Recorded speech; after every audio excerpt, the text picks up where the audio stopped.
Hey guys, in this very quick tutorial, I'll show you how you can fix Roblox not launching from the Microsoft Store.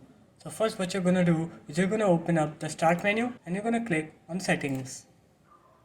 You're gonna search here add or remove programs.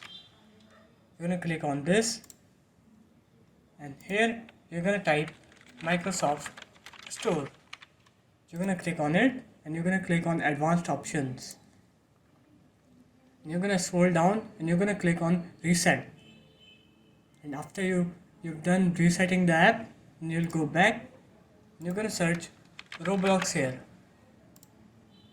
and you're gonna click advanced options again, but this time you're gonna click on terminate here, and that should fix your issue. So if you guys found this video helpful, do leave a like, comment and subscribe to the channel, and I will see you in my next one. Peace.